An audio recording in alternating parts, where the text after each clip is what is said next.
Late night in the Midlands. How are you? Good evening, Michael. I'm fantastic. How are you? I am doing just fine, and it's great to talk to you tonight. And I do thank you so much for taking time out to be with us. Oh, no, it's my pleasure, for sure. All right. Well, we've got an interesting topic here tonight, and I have been all over the Planet X News website. And I tell you, I find a lot of interesting stuff there. I'm going to be spending a little more time there. It's full of goodies. So I thought maybe we'd start out with a little bit of background and what I mean. Most people probably don't believe when they hear about something like this. So what got you going down this Planet X trail? Well, I'll tell you the story. I work in the nuclear business, and I was up at a nuclear plant working, and there was a colleague of mine that mentioned the fact about this Planet X. And I've always been interested in, science and the stars and UFOs and all that sort of stuff. So I kind of tweaked my interest, but I really didn't pay a lot of attention to it in the beginning. And then one day I thought, oh, well, I'll check it out on the web and stuff. And I went around. There was lots of information on this Planet X. And when I got to Planet X News, I kind of liked that site, and I started to read the stuff. And I'll be honest with you, Michael, I was a skeptic. I did not believe that there could be this rogue planet with a bunch of others with it coming into our solar system. And I just didn't believe it. It took me, I think, it still got my curiosity, though. And I think it took me 2 years before I'd even believe it. That's how long it took me for researching this stuff, listening to people, find out who was credible, who was not. It took at least that long to find out, who was credible and who was giving out some good information that I could believe. Right, and that's the key. Who's credible? That's been my experience. I've been doing this for 8.5 years, and I have had several guests on about Planet X. Some of them have now retired and they're not around no more. But a good majority of them, I don't have back on because I've found where they have been. They're just in it to fill their pockets, and they're taking advantage of people. And you know what? And I agree with you 100%. When I started to write my articles, and I got started with Planet X News because I was retired, but since gone back to work because of Planet X actually, and I'll explain that a little bit later. But when Planet X News was advertising for writers, I thought maybe I could write one or two, and I contacted Brad and I said I might be able to write one or two. He said okay. He said that's fine. So it started off as a guest writer. And, when I started to write, I couldn't stop. I was probably writing 2 to 3 articles a week. Nice. And if you look in the archives of the stuff that I've written, you'll see that if you can find the dates on them, you'll probably see that that's quite true. But the information that I gathered was incredible. But what I wanted to do was, I'm just an ordinary fellow. And I know there's a lot of people out there like myself. They don't have a degree in science. They're not astronomers.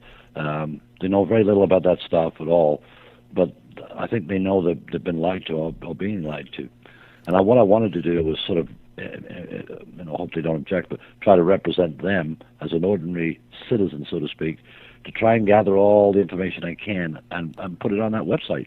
And I appreciate that, and that's what I want really, and that's what I set out looking for when I sent out an email. And got you here is I was looking for. First off, I wanted somebody everybody hasn't plastered all over the place already, and I don't know honestly. I mean, until I found you, I find that you've been in this and you've been doing this a while, but you and I haven't crossed paths yet. So that was important, and also important as to how serious you take it. And I'm taking it that you take it pretty serious.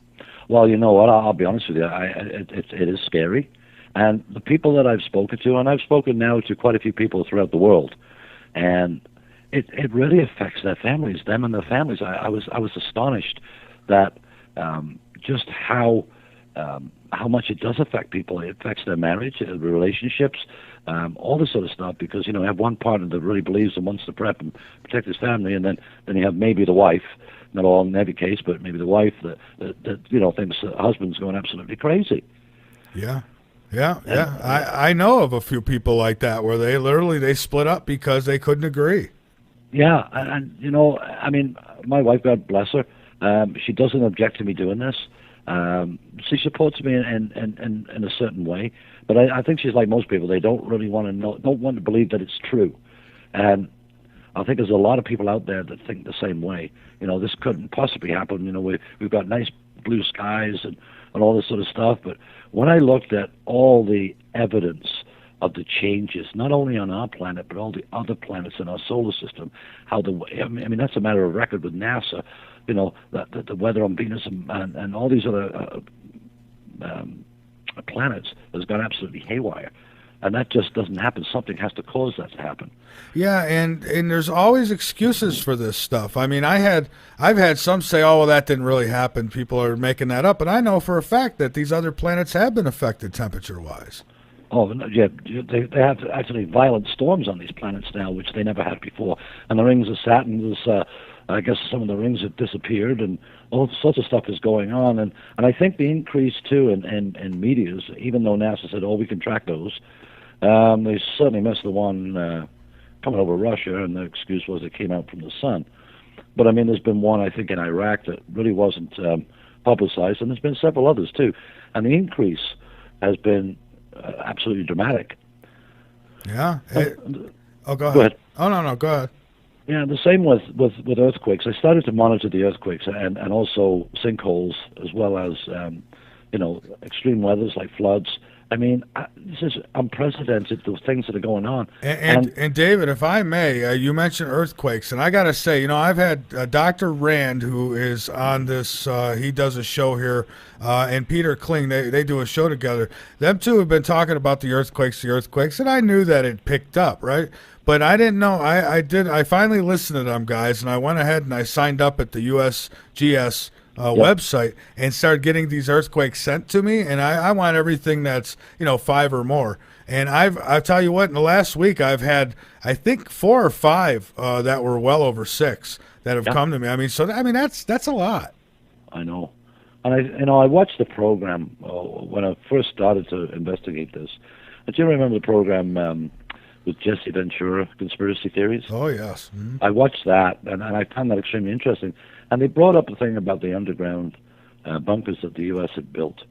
And when I realized and dug in deeper and find out more about them and discovered they built over 130 of them, mainly I think they're all actually sort of inland, away from the coast, and they're all interconnected by highway 1.5 miles down. And I'm thinking, well, why would they? If you want to have a nuclear shelter, why would you want to connect them, sort of by road? So there must be another alternative reason for the road. And I think it's a great way to disperse and transport, troops without anybody's knowledge. That makes sense to me. And yeah, I know I've seen photos, and I'm not somebody who takes every photograph to be. For me, I've got to trust who I'm getting it from, and know that they didn't Photoshop or what have you. And I've seen pictures of what seems to be farms underneath the ground, where they've literally got farms, artificial sunlight down there that they're growing stuff with. I've seen the roads, almost like stores built down there. It's insane what they have. Well, exactly. And I mean, that I believe, when you go back to 9/11, just before 9/11, I believe that the military was hauled up in front of Congress and asked, how come they're missing $41 trillion out of the budget? Where did that money go? And then 9/11 hit, and it all got swept under the rug. Well, I think I know where the $41 trillion went. I think it's building all those underground bunkers for the elite. Yeah, and when we say bunkers, I mean, people are probably picturing these small little survival bunkers. I don't know. We're talking about. I mean, they've got literally cities under the ground. Yeah, well, they had those moles that they used, which are about 60 feet in diameter, that actually bore through the earth, and they bore through the earth quite quickly. And some of them, from my understanding, I could be wrong, but some of them were actually nuclear driven. Oh, I wouldn't doubt that. Now, I've always thought this is what would be a good explanation for, people report hearing these rumbling sounds. I mean, what are these sounds? They say it sounds like trumpets playing or something. Yes. Yeah, I think that's probably what they were hearing, and these tremors that they'd get. Probably these bore machines underneath the ground. Well, that could well be. And the fact that, on that program that Jesse did was they discovered they had acres and acres of these 3-tier coffins out in the open. And, Jesse's obviously, was asking, well, what are they for? And as soon as he had that on TV, they all disappeared. They got removed. Yeah, so, that's I right. mean, if you've got a good explanation for them, why would you move them so quickly? So I found that very suspicious, and I'm finding a lot of things extremely suspicious.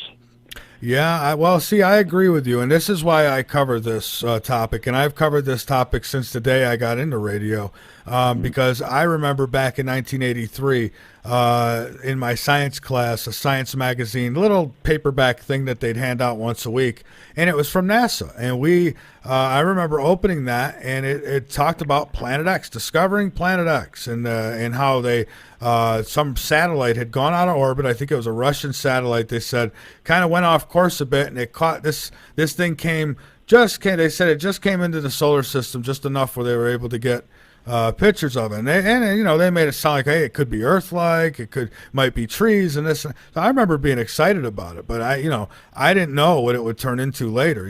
Later down the line, I start hearing about it, and it rings bells, and I say, hey, I heard about that Planet X. But now it's not, well, hey, there might be other people there. It's more, it's coming and it's going to destroy and destruct, and that it's done it before. And so, I've seen enough evidence to say it's worth not closing the door on. That's for sure. Well, and I agree 100%. And one thing I did notice, and I did write that in the article and asked other people if they could notice too, is like I was always very interested in UFOs as a kid. Yeah, me and too. Aliens, and this is going to tell my age, but I used to watch that thing called Flash Gordon. I don't know how old you are, but I remember it, but I'm not quite that old. But I've always been into the older stuff. I'm going to be 45 in August, so. Oh no, you're just young. But I watched this, and I'd be glued to the TV, and the special effects when I saw it like. Oh, not so long ago, and I saw some of the clips, and some of the special effects were so funny, but sparklers for the engine, and but I always used to watch the moon, look at the moon, and I don't know about you, but when you look at the moon, it always seems to have a sort of a man's face in it. Yeah. And so I've studied the moon a little bit, and there is a very large crater on the moon called Tycho. I'm not sure whether you're familiar with that or not, but Tycho is one of the larger craters, which is visible with a pair of binoculars.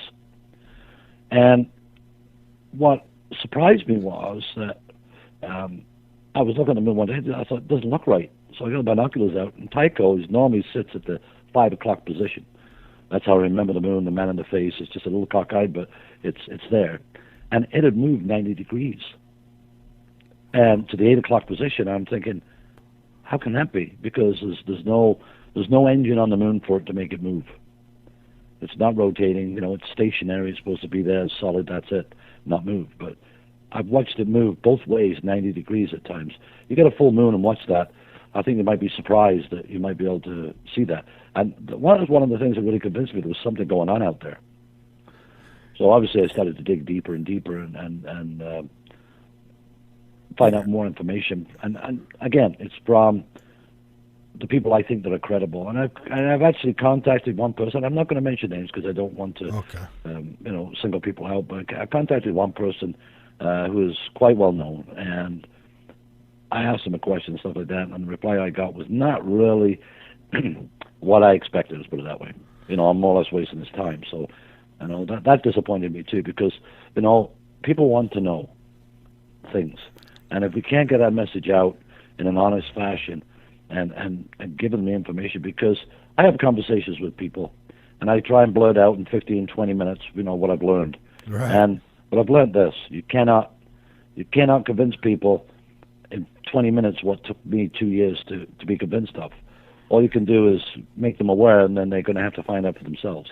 That's right. My kids will sometimes, they're older, they're teenagers, but they'll sometimes come to me and ask me, Dad, what do you really think about this? And I mean, do you think it's BS or is it? And, I tell them, I say, well, do I think that you need to worry about it? No. Because, do I think that it's out there? I think that there's something's real to this whole thing, because there's been enough that's come up with it, through the years with this whole. So I tell them that, yeah, I think there's something out there somewhere, but nobody has been able to show me exactly where it is and exactly how long till it gets here. And until they do that, I'm not going to sweat it. So I try not to scare them with things like this and just tell them, hey, more or less find it interesting, research it yourself. I mean, see what you find and come to your own determinations on it. But, okay, let me ask you this. Now, of the years that you've been researching this and you've looked into it, do you have an idea of maybe where it is or how long? And I know it's hard to give dates on these things, and I'm not asking you to do that, but I guess I'm asking, what have you learned about it? Well, I've learned that, but I think it's closer than what we really believe. And I think that NASA and all the governments of the world know exactly when it's going to come, right down to the minute. They're not going to divulge that information. They want to keep us, gainfully employed and paying taxes and right up until the end. And because they don't want to create chaos or panic. Because let's face it, if we said yes, it's going to be next year in, say, June, just for example, do you imagine what it's going to be like for people? People would not go to work. There'll be people,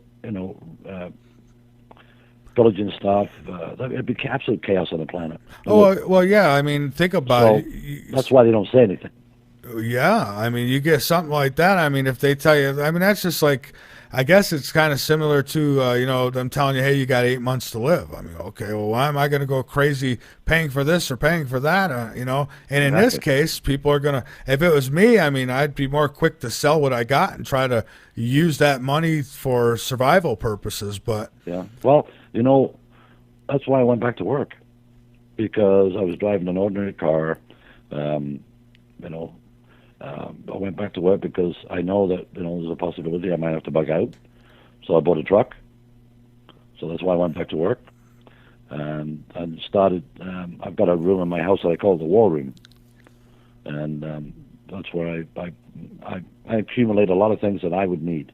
And one of the things I did do was, because I believe that when the time gets closer, there won't be an internet, and you won't be able to just look something up how convenient it is right now if you go on Google and you can find out just about anything on Google.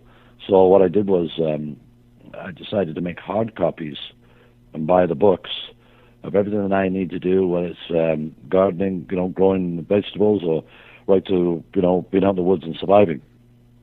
And I recommended that with some of the articles that I put out there. I gave a list of things that really you should have, and I've been accumulating those slowly. Because, the everyday guy doesn't have thousands of dollars to go out and get all the equipment that he wants. Right. So, I mean, obviously they have a budget, and most people are living paycheck to paycheck. There's not a lot left over because, we pay a lot of taxes. So, I think it's important, to lead up to what you need to be. You need to set a goal of what you need and kind of work backwards from there and figure out how much per week you need. But, you did ask the question about when do I think it's coming. I have no concrete evidence to tell me that. Now, I've listened to there was a guy by the name of David Mead who's made a prediction of September, October 2017. And I'm sort of using that as my milestone, let's put it that way, that I will be, get everything that I possibly need, that I need by that time. So that's, if some people want just sort of a guideline, that's what I'm using. But please don't think that I'm saying that's going to be the actual date, because, like you say, Michael, you can't. Well, that's right. And before we even get into things that people could do to prepare for something like this, I wonder, what can somebody do? I mean, to prepare for something like this, wouldn't you have to know? At least you'd have to be pretty close and accurate as to what's going to happen when it comes by.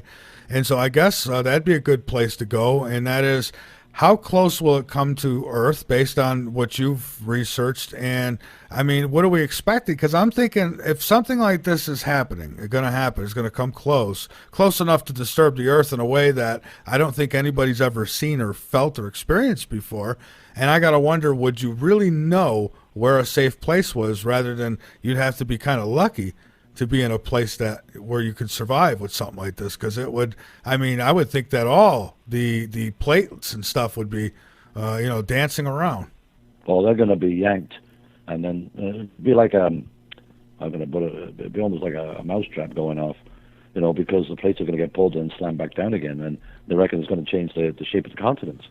And I know that the tail of the wings, if you want to call it, of Planet X, are very, very long, and it's going to pass through that not only once but twice, because when this planet and its system passes through ours and goes around the sun and then back out again, we're going to go through the tail of that the first time, and then about 130 days, I believe it is, that we'll go through it the second time.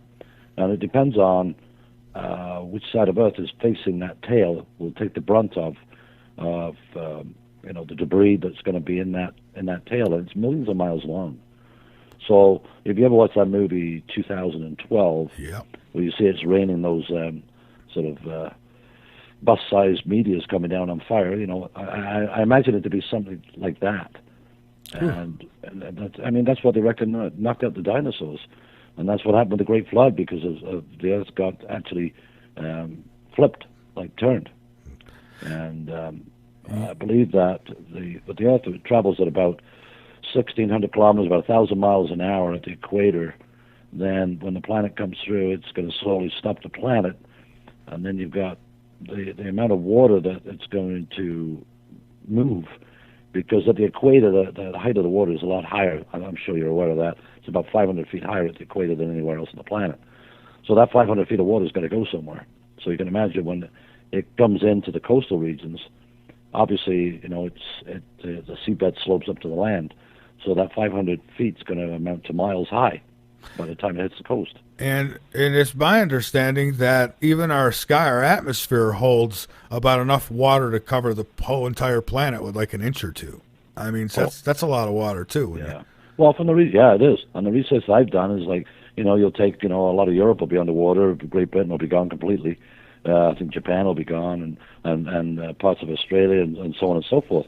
And, the west coast of the United States. So it's like, to think about that happening it's something like a science fiction movie, and it's like hard to comprehend. I mean, that's like me asking you, what's at the end of space? Well, most space, you don't know, right? You don't know what's at the end, or if there is an end. So it's hard to comprehend, and I think this is like that for people that, it's hard for them to believe that could happen, especially when they wake up on a Sunday morning, sit out on the patios and having a nice cup of coffee, sun shining, it's a beautiful day, birds are singing. You can't imagine all that, changing. Right. But, and I think what's even more so is that most people can't imagine their government not telling them about it.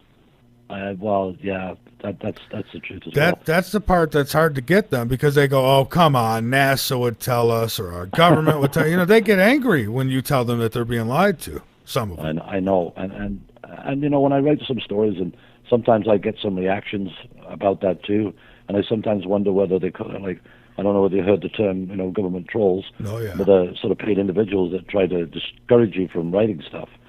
And I get a few of those too.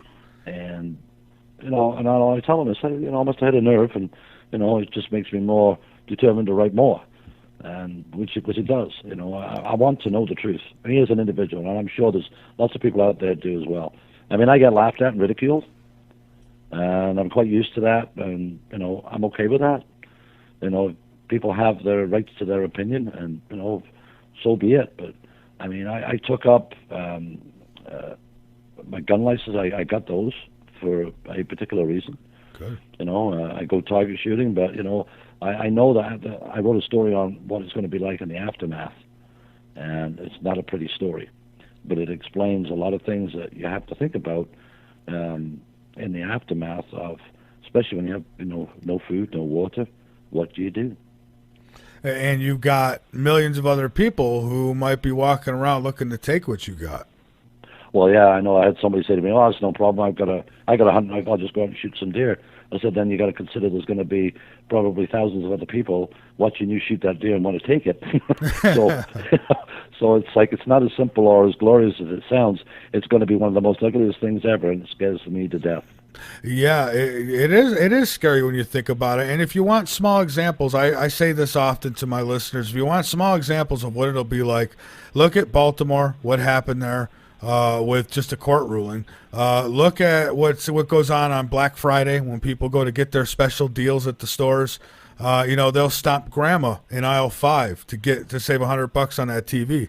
Well, look what happened to that poor guy at Walmart that opened the doors. Oh, I know. He got trampled to death. Yeah. So, I mean, the thing is, what you got to look at Hurricane Katrina. What happened then? Well, yeah, and that's another fine example too. I mean, even the cops were going in and taking people's weapons. I mean, there was a grandmother who got beat up in her kitchen because she wouldn't give up her gun. I know. It's so. I mean, and that gets us to another point about martial law, because there's been a lot of talk on the net about a couple of the states that they want to take the guns away from. One of them being Texas, and good luck with that one. Yeah. But I mean, it's. I know that Jade Helm came and went, and there was a lot of hype about Jade Helm. And yeah, I think you're familiar with the Jade Helm. Very familiar, yes. Yeah, and you kind of wonder, that was a big exercise. And then I looked at all the Walmarts who've got fencing around them now, and just kind of wonder what they for. Yeah, I've heard a lot of talk about that too at the Walmarts. Now, here's what hurts these things: is you get people who want to be YouTube sensations, and they'll go to a regular Walmart and they'll film, so they'll find a military Jeep, and they'll go take a video of it, knowing darn well that the Walmart's open and that people are in it, and they make up story. They lie, they try to fearmonger to get the highest hits. Yes, I know, and I see that, and I recognize that too. You're absolutely right, 100%. And I wrote about that too. I was really annoyed that people do that, for the sensationalism. I'm not in it for that at all.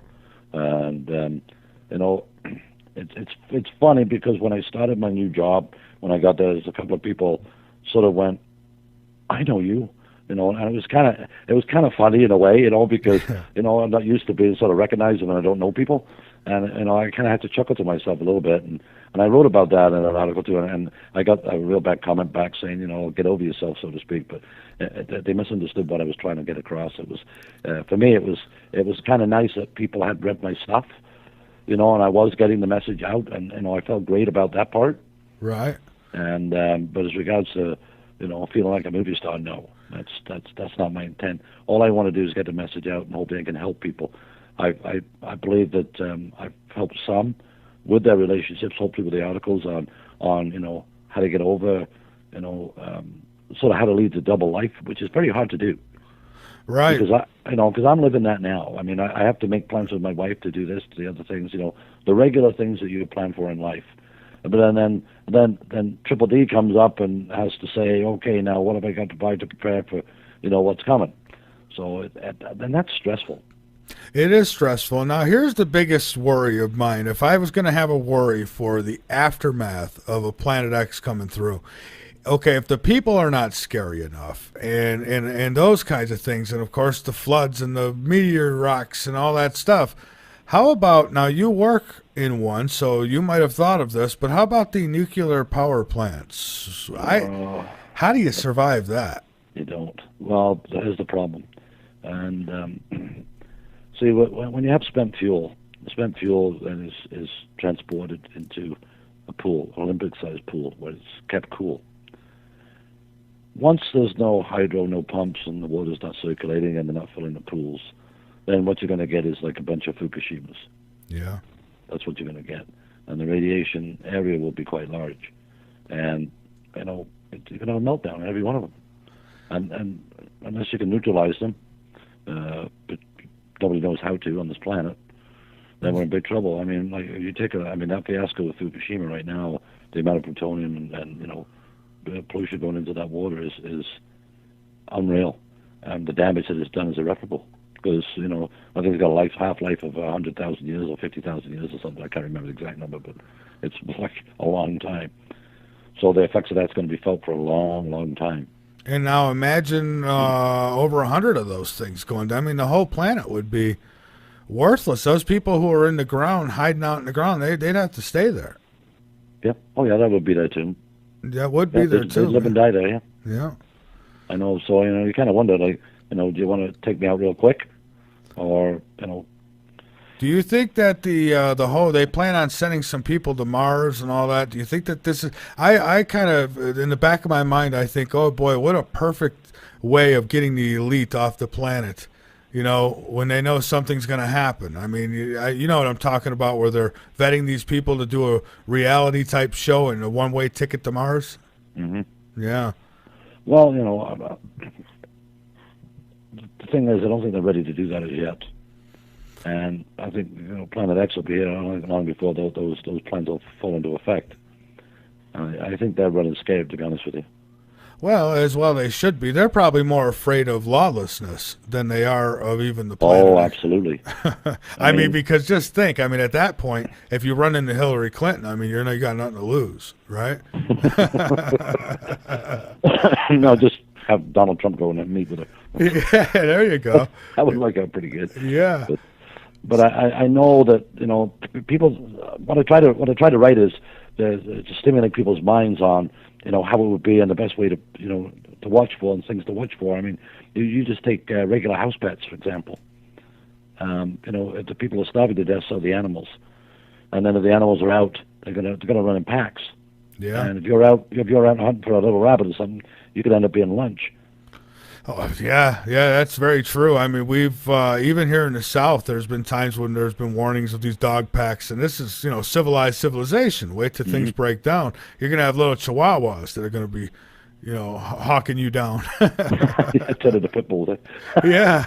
But those sort of things. I mean, I feel what's going to happen. Like, what will they do? Let's say when this comes by, there's no electricity. What are they going to do with people that are incarcerated? What are they going to do with the people that are in insane asylums? What are they going to do with these people? That's a good question. I would imagine the people in the prisons are probably going to wind up dying there.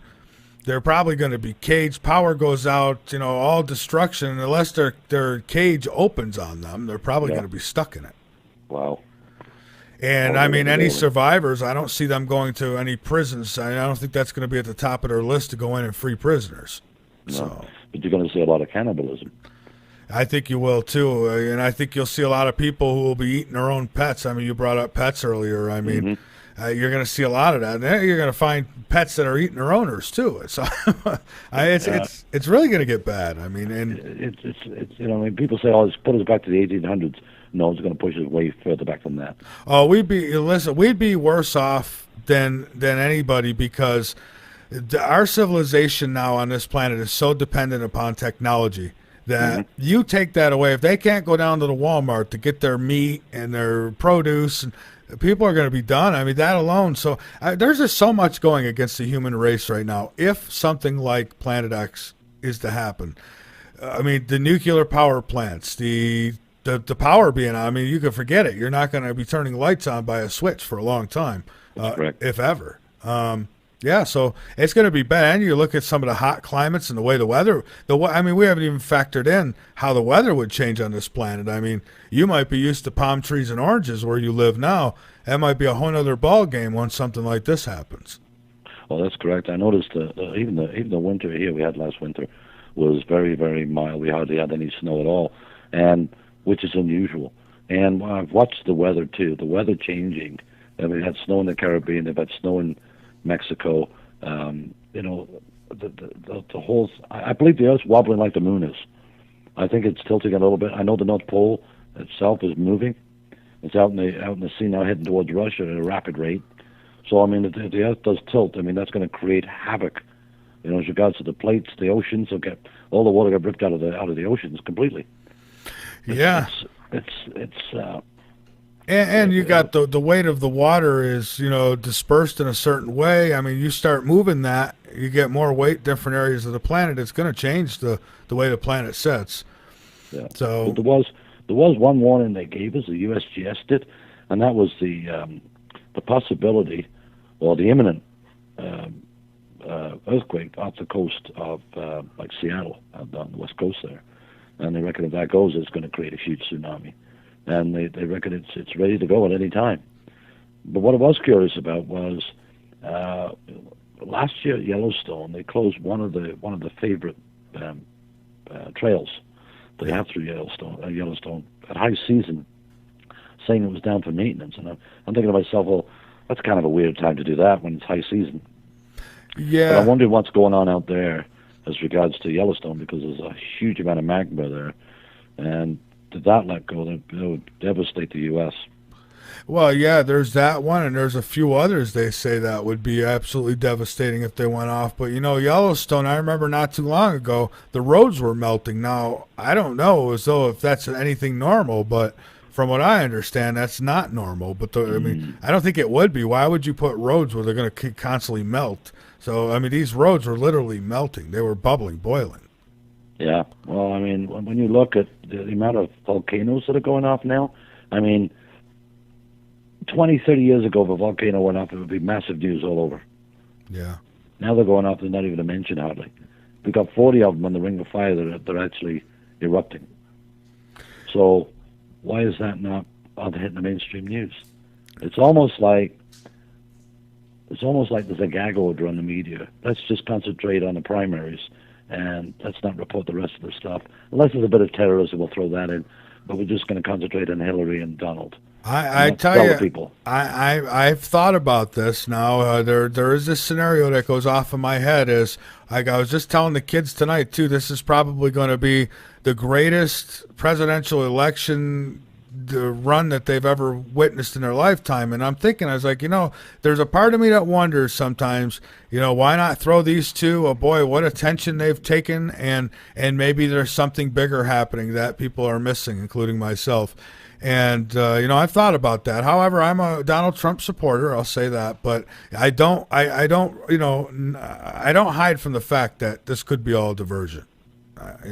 Well, I mean, when I watch CNN, I think to myself, how they could possibly talk about that same person for months, every day, and have a panel on there, and all the experts on there. Well, they've all the. If you go back and listen to what they'd said months and months ago that Donald wouldn't even be in the running, they've all been proven wrong to so-called experts. So yeah. But you're right. I think this is like the smoke and mirrors just to keep people's attention away from what's really, really going on, and I believe that. I believe there is something a lot bigger, like Planet X, and the effects of that, and it's coming. And I mean, a lot of people have written that Obama's the last president. Well, and I think about it too, and folks, it's not that I'm giving up here or anything, but I'm simply saying that with you look through the process through the years, you've had Kennedy, he got in there, he was doing all right, and they shot him. And it seems like Reagan, he tried to do well and did pretty well, but they shot him even too. And so it seems like it's been amazing to me how. Ron Paul too. I mean, he was the only other candidate I ever really went goo over, and and he didn't make it. They didn't let him in, and I'm thinking, why Donald? Why is he so successful when he's so much different than the rest of them? And so I have thought about that, but I look at it. He has pulled off a brilliant campaign. He has, but that being said, you never know. They could say, hey, this is perfect. Let him go. People will focus on that, and meanwhile, we'll sneak off and head to Mars or the moon or wherever. I mean, that's always a possibility, I guess. I think. Well, yeah, I really think it's like what we're watching is like a reality show, and I think basically what it is, they go out there and say, Donald, just go wild, say whatever you want, because it gets everybody's attention, right? So it's always a sort of you're by the coffee machine, it's gossip around there. So everybody's focusing on that and not really realizing. I mean, let's face it, the Illuminati's done a great job in snowing as to guys what's really going on. Well, yeah, they have, and at this point, we've seen that this, I call them the New World Order. I guess people have different ways of describing them, but it's like the Bilderberg thing. I mean, here it is in the news every year. The Bilderbergs. Who the hell cares about the Bilderbergs and where they're going to meet? Because I think if it was really something they didn't want us to pay attention to, they'd make sure we didn't know about it. So I don't know. It seems like sometimes I wonder if that's a diversion too. It's like you think those are the people making this decision and that decision when really they're underneath the ground right now in their offices. They're probably making these decisions, Well, sure. You know, it's like what I wrote in one article there again on Planet X News was about, you know, that they'll be sitting in their underground bunkers in nice lazy boy chairs with the beer and the popcorn, watching all the video cameras they've managed to get installed throughout the major cities of the world, Oh, and no watching kidding. watching the reality show for real. You know, see what's going on. No kidding. You know, that's a good point. The cameras, there's over, I think, what did I read? Was it 225 million, I thought it was, There's cameras a lot. around the Yeah, world? yeah, there's a lot. Yeah, So I mean, they'll be watching us out there. that's a lot You of know, channels. yeah, slaughtering each other because they want to be able to reduce the population down to 500 million people. So I hear. Yeah, Now, and why not I, record history that way, right? yeah, I mean, people got to remember too that all the information, that I'm talking about anyway, and probably yourself is like everything that we learn from others, and it can only be as valid as the source. I know that some people have put some deeds and stuff on the web, but they're only going by the insider information that they receive. Right. So if they happen to be wrong, it's not necessarily their fault. Right. You know what I mean? Oh yeah, yeah. So if someone makes a prediction and it doesn't come true, then because they've had that information given to them, then you can't really blame that person either because they're doing it in good faith. Right. And and I hear people all the time. I listen to some of these big shows, and you got people, well, my special inside sources tell me this and that. And I don't know. A lot of these people are before it's news researchers, and they're just out there to like I say, to fill their pockets. And so I try to weed through those people because I have a big interest in these things, but I'm not gullible. For me, I've always want proof. Sometimes people get mad at me because they say, well, what are you doing to prepare for Planet X? And I say, well, if God wants me to do something, then, I'll get my sign. I mean, I'll just know when it's time to go. I'm about 2 hours from the coast right now. I'm in South Carolina, and we had the historic floods here not long ago. Yes.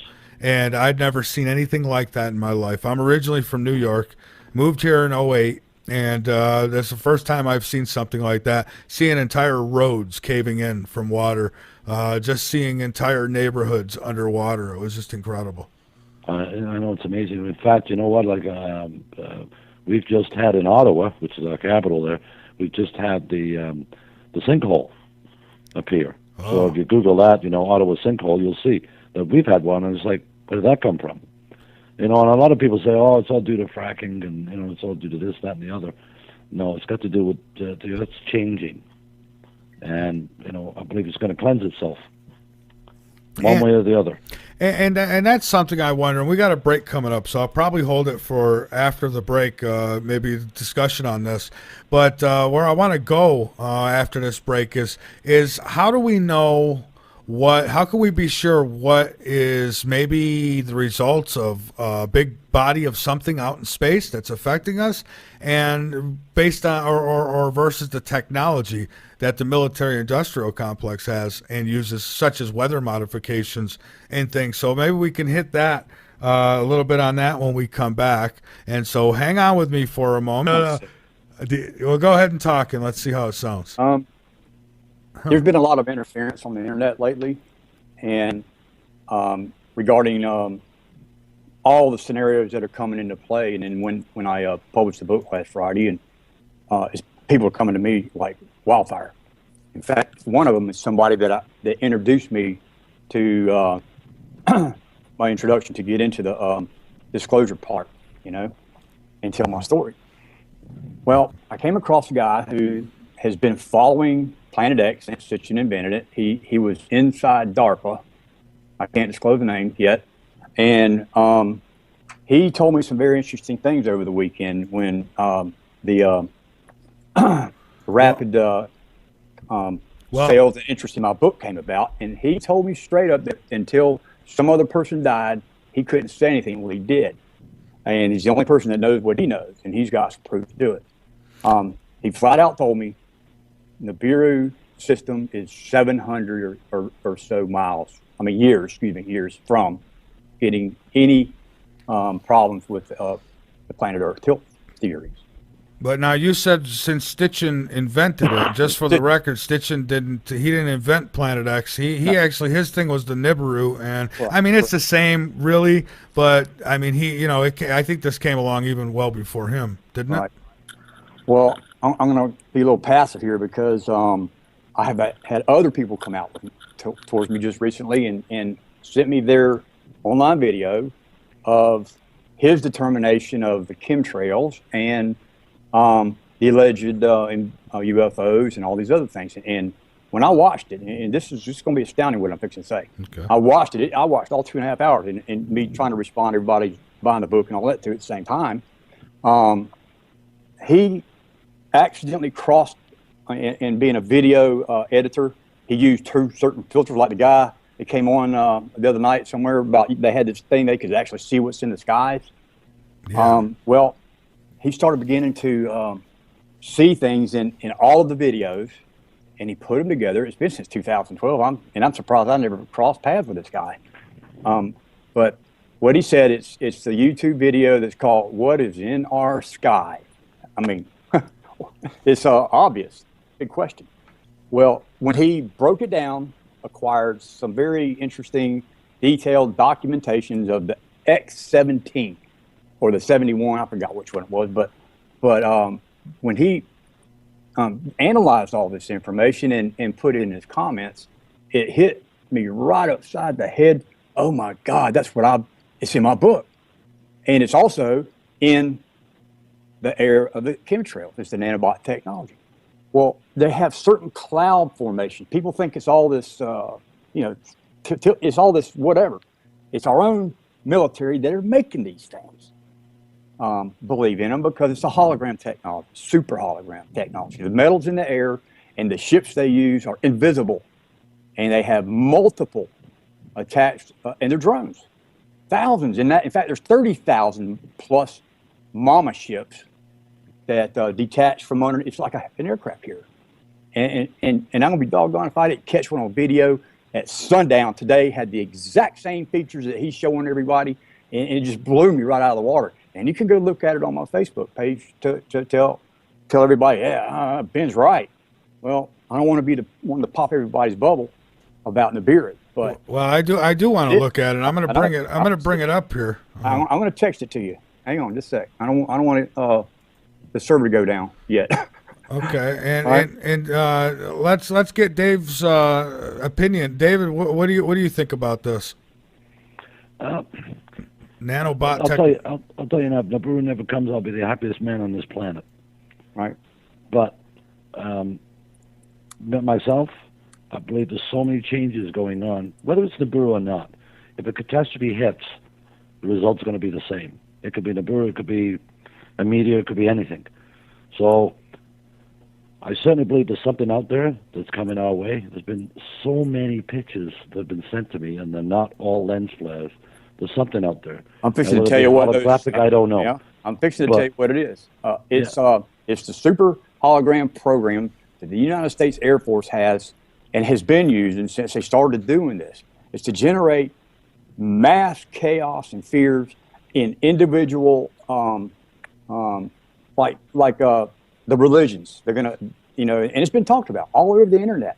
A fake alien invasion, or a fake religious thing, or now the Nibiru crap. So what they're doing is they're generating through the internet and all the social networks the fear factors of making everybody believe. Like, I mean, you see it on television, everybody's going to be a zombie, and here you go with Trump and all their issues. Oh, I'm going to build a wall, and there's so much collusion about nonsense that nobody really sees what's going on. It's because some guy found accidentally and remade the videos that we have invisible aircraft that hover and are spreading. I watched it myself today. I watched a cloud come out of nowhere. Well, I'm watching the video now, and so I guess then it's an invisible spacecraft. So then I shouldn't expect to see it because so far all I see is clouds.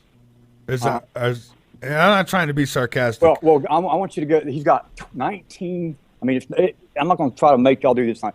Just everybody view it. It's the one that's labeled holograms. But to understand what he's talking about at that point in his presentation, you got to watch all of it and how he accidentally crossed. I mean, it's man-made.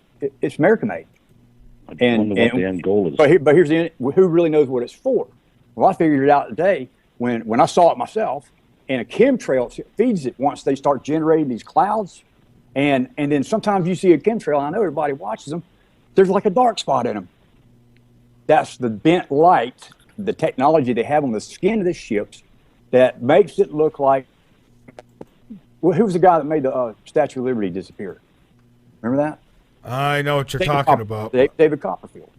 They put cameras in a 360 circle, and the technology is so minute they can zero in and read your name on your tag from 150 miles up. So if you imagine having so many tiny of these 360 around the Statue of Liberty, right? And they're taking a picture of the city, the ocean, the stars, and they reverse it back into the television. Onto the actual thing, so it just disappears. No matter what angle you go, it's kind of like the Matrix thing when they slowed the movie down and you can see all the bullets going through. Well, what they're doing is they're creating a television screen in the atmosphere, and when they've got it fully saturated, because they're continually to add all this stuff, they're going to project what you see and hear on the internet, on television, and there's your doomsday. Well, I'll tell you what, I'll look at these videos. I watched a couple of them on your Facebook page just now while you were talking. But the one I uploaded today, and you're going to see it, it's in the exact same cloud formation, and me talking, going, oh, I believe I just saw that. Really? So enjoy it. I don't want to steal the show, and I know you and I got one coming up, and it's going to be fun. All right. Thanks for the call, Ben. I appreciate it. Dave, I don't know. What's your thoughts? I looked at the videos. Basically, I guess what he's telling me is that the cloud formation that I'm seeing is actually part of that craft, or the invisible craft. I've had someone else tell me that there's cloud UFOs, and okay. I guess I'm certainly not going to say it's not possible. It's okay. It might be. We're talking about a planet coming, and, so possibilities are endless, right? Well, it's like anything else. The technology they've got today, we don't know about. They're probably, leaps and bounds ahead of what we know of today. So, I don't rule anything out. Yeah. Because my only question is, what is the purpose? Is it control? Like you said, fearmonger, creating fear in people, or what? What's the end result? Well, you got to wonder if planet Earth hasn't been turned into one big giant research lab. Yeah, well, you could take it to the nth degree too. Some people say that the moon is really not real. It's like a big balloon. Yeah. Or the Earth is flat. So, my Lord, yes, the flat Earth. This comes up often. That's been hitting the web a lot. I'm sort of chuckling to myself, but. So then there might be a flat Planet X coming at us. But you know what? I'd like to say this though. For those of your listeners that maybe can't get through or whatever, all they have to do if they want to contact me and ask me questions, by all means, go to planetxnews.com and leave me a message on there. I always answer everybody. Okay, great. And I've got a few questions here in the chat. Let's see. Bear says 3 questions for David. What part of Canada is he from? That's the first one. Okay. Number 2, how close to a nuclear plant does he live? And number 3, where would he recommend getting prepper food in Canada? That's a good one. Well, I live in southern Ontario, probably about an hour north of Niagara Falls. Okay. I live probably about a 3-hour drive from a nuclear plant in either direction, like east or west. Prepper food, that's a tough one because I've been looking for myself. So if he finds out a good place to get it, whether it's inexpensive, then I'm with him. I'll just let me know because I have been looking. I've also been looking for bulletproof vests too. But not a bad idea. So hopefully that answers the question. Okay, yeah. Well, if you ever run into Trump, he might sell you one of those bulletproof vests. He's probably got a whole wardrobe of them. I bet he does. Yeah. So I'm okay. Like when we took off for the break, trying to get my train of thought back here. I was talking about the possibilities of technologies and those being mistaken for what, or vice versa, and just not knowing, what I see. I mean, we could attribute some of the changes, a lot of the changes here on Earth. It could be one of two things. Well, one of three things. It could be a natural cycle of the Earth. It could be Planet X, or some of it, or all of it, could be mankind doing it. And I don't mean by starting their SUVs. I'm not fooled by global warming, but I have I'm not going to argue that things are changing, but I think that when they say man-made, they're leaving out that they're spraying stuff in our skies and this and that. So what's your thoughts on that? I mean, how can we tell what's what? Do you know? Do you have a secret? No, I think today it's hard to know the truth. And that's what I've been trying to find out, is the truth. It's one of the hardest things ever to do, because all I see is many, many lies. I mean, you take a look at CERN. What's that for? Yeah. Colliding molecules together like that. I mean, what else is it used for? Same as HARP. What's that being used for? I've actually seen some video of a beam of light coming right out of HARP, right into outer space. Why? But the thing is, you never find out what the real reason is. I know, and it's really frustrating, because that's all I want is the truth too. I mean, if you told me tonight that, hey, Mickey Mouse is God and extraterrestrials helped Mickey Mouse make you, and oh, by the way, a planet's coming, it'll be here such and such a day, and it's going to destroy the world. I mean, I wouldn't change my plans tonight. I'd do this. I mean, I wouldn't be surprised by any of this, but I just want to know. I mean, I'm not going to go rioting and beating someone up with a baseball bat. I just want the truth. Yeah, well, I think the way it's going to play out is it's going to hit us really hard when something does happen, whatever it is, whether it be Planet X or whatever, it's going to hit us really hard, and I think there's a lot of people who are going to be in a lot of trouble. So like you said, there's nothing wrong. It's intelligent to be prepared for any scenario, whether you believe in Planet X or not. Like I said, I'm not here to persuade people to believe in that either. I mean, I believe in it myself because of the evidence that I've researched for 6 years. And I do get people that, I talk to, and they'll come up with their ideas within like a 20-minute conversation and say, no, it's not possible. And I say, well, what'd you base that on? And, they have a hard time, answering that one. But it's about keeping an open mind. And that's one of the reasons I liked having you on, is because I know you believe in Planet X. You're not trying to sell it; you believe it. And, yeah, exactly. I mean, if my next door neighbor doesn't believe in it, that's fine. That's a choice. I mean, we have freedom to do that, and I like to maintain the freedom, but I think the freedom's been taken away and we're being controlled. And I don't like that. I would agree. Now, what's your thoughts on Planet 9? I was reading some of your articles, and at least at one point, it seemed that you thought Planet 9 was a decoy. Yeah, I think so. I think that there's been so much hype about Planet X now, because it's really, really taken off like a rocket. And it's flooded, the alternative news. Yeah. And I think that NASA had to come out with something just to divert the attention away from Planet X, and saying, well, there's one right out there, but it's not sort of headed our way. But we've discovered it, and it's out there, just to satisfy people. Say, yeah, see, it's not Planet X, it's Planet 9, it's way out there. We're just going to carry on, go to work, and pay our taxes. So I do believe that's a decoy. I believe a lot of things are decoy, and I believe that the government has a relationship with Hollywood too. And I think all those movies that have come out, I think there's a certain amount of truth to how this is going to play out, and they know it. Yeah. So, I mean, again, that's my personal belief. I mean, people tell me I'm out to lunch, or they look at me like a two-headed camel, which is fine. But I mean, I don't know what it is. It's just that I take a lot of convincing. And like I said to you, I spent 2 years trying to convince myself of that, that it was true or it was false. I was either way, But with all the evidence that I've seen, and I look at what the government's doing, what the world governments are doing, and they're all doing the same thing. Russia, China, Japan. I believe that England's going to suffer greatly, and I don't think that you'll find that the Royals will be there. I think they'll be at Denver Airport, underground. They have a little complex there too, by the way. So, yeah, I think a lot of different countries have prepared in different ways. I see strange stuff all the time. Look at China; they made all these cities. It's like ghost cities, and they're empty. Yeah, I mean, what is that all about? Exactly. Well, in Switzerland itself, Switzerland has enough underground shelters to encompass our entire population. Jeez. So, you look at the seed bank in Finland.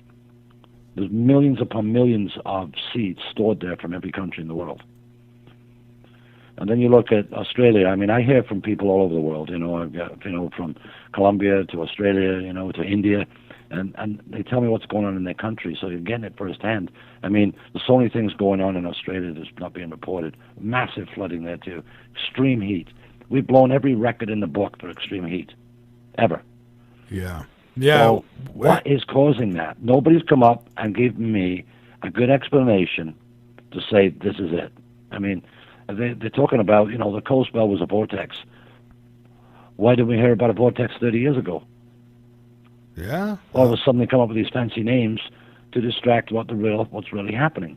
And they say, global warming, the North Pole's melting. Well, sure it is. It's melting from the bottom up because the volcanoes are active. The South Pole's got more ice down there than it's ever had. So, the global warming stuff, I think, is another lack of a better word, a bunch of crap. It is. It's a farce, and I've spoke to a gentleman who was involved with the climate study. He came out and talked about it on my show years ago, and a couple times. And I mean, he showed the facts. The data has been tampered with. They never even looked at satellite data that would have showed that the planet is not warmed at all. It's not that the planet's warming. It's there's things going on in the atmosphere that are triggering weather patterns. I mean, you look at Texas. All the flooding they just had, and then Florida with the hurricane. I mean, you would expect things like that with hurricanes, but I mean, we're seeing a lot of activity, earthquakes in places where they don't normally get earthquakes. Correct. Yeah, all kinds of flooding, and every time there's a storm, it's this is historical. They're all historical now. I know we break it. I mean, Britain was in floods. It's like Europe too. It's everywhere. And I think all this stuff has not been correlated and put in a package and put on the news and say this is happening, this is happening, this is happening, this is happening. And here's the reason why. Nobody's done that. No. Everybody's keeping it quiet and hushed. And, we're not getting news anymore. No, they read off their teleprompters. There's no investigative reporting anymore. It's like with the CNN, and it was on the internet too. They're using actors now to interview for disasters. They use the same person for the Boston bombing as they did for 9/11 as they did for the train wreck. The same woman. Yeah. So, I mean, what woman comes out of a train wreck with her glasses on, not broken? It's like that blows me away.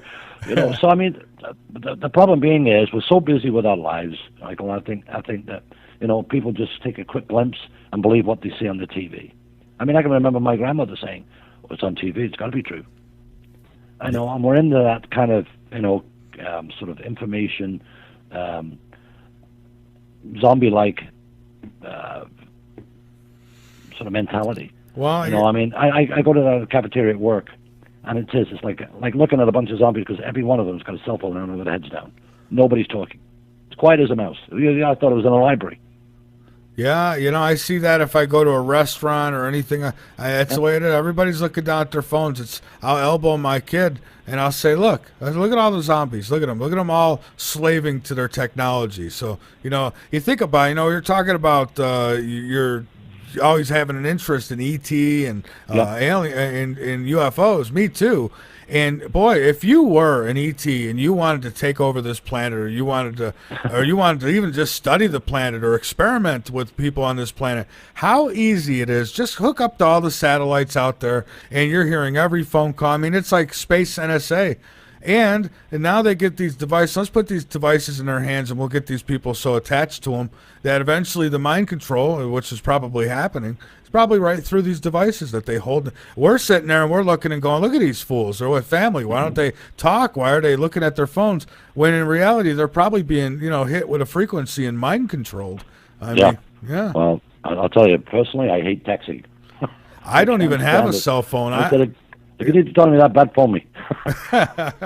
I gave up my cell phone in 2010, October of 2010, and I've never looked back. Unfortunately, I can't give that up. I use it for work, but yeah, but, I'd be like you, give it up. I mean, I'd much rather go back to the simple life, where you grow your own food and you look after yourself. well, exactly, and go back to landlines where, you know what, when I get home, I'll check the answer machine rather than somebody bothering me every 5 seconds or sending me a cute picture of their cat or whatever they're doing. I mean, I don't know. I gave up my phone. I used to smoke too, gave that up. So, it feels good when you free yourself from certain slavery. And I look at these things as slavery. It is, yeah, we need, they made it where you got to have these phones. I get that. If you're certain jobs, you have to have them. But it's like with everything. They've brainwashed people. And then they say, I've had people say, well, how can they afford to do all this to us? Easy. They put out the devices and you buy them. I mean, when you're watching TV, your TV's watching you. Yeah. I mean, I'm wondering about this Planet X. The hype that's going on there right now, and I'm sure there's people out there that's got to be totally confused. I mean, really totally confused. And I get that. And I understand that. I mean, they're going to have to go through probably the same process I have. What I'm trying to do is, by putting it on the Planet X News, is try to shorten that amount of time for them, so that at least they can be prepared. Even if it only comes by and creates a massive flood, you still need to survive, right? Yeah. So it's frustrating in a way. I'll give people a card and say, if you got any questions, give me a call or email me. They never ever do. There's one or two reasons: that they don't believe me, think I'm completely out to lunch, or they're too afraid to. Right. Yeah, exactly. And, that's, as a matter of fact, I'm going to be taking a trip from South Carolina here to New York next week. And what I do when I hit the road, it's all, people say, oh, nice, you're going on vacation. No, not really. My work, I'm always doing this. This never leaves me. I got boxes of cards. I'll be passing out cards. I got extra books here that the authors send me, extra ones to hand out. I'll be handing those out. I'll be getting the word out.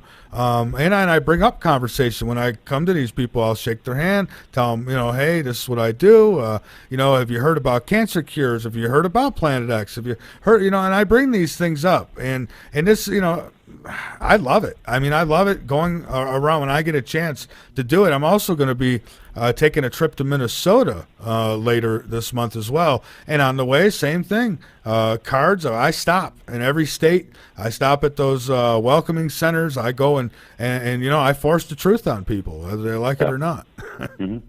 Yeah. Well, it's like, I know, like, remember that story about, getting into UFOs a little bit, about Travis Walton, Fire in the Sky. You remember that movie? The most credible UFO abduction story I think that exists. I think it's the most credible, in my opinion. Well, he's coming to my city, and we have next month an alien cosmic expo going on. And fortunately for me, because I write for PlanetXNews.com, I'm allowed to go in there as a reporter. So I did it last year, and I did some features on some people there last year. We had Stanford Freeman there, the nuke guy, and Paul Hillier, which was our ex-defense minister, and a number of other people, prominent people that have written books and so on and so forth. So this year Travis Walton's supposed to be here, so I'm looking forward to that and having a chat with that fellow.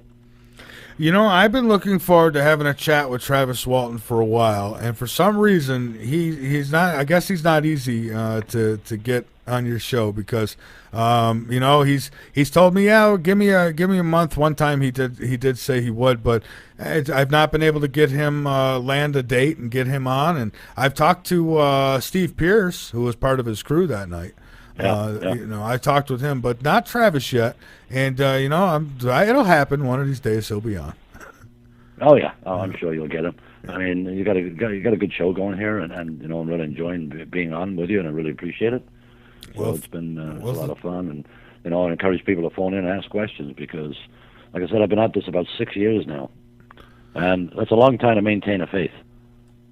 It really is. It really is. But you're right when you say a faith. But I mean, there is evidence that points towards it. So it's not like I could think of other things that could be more felt on faith than Planet X even.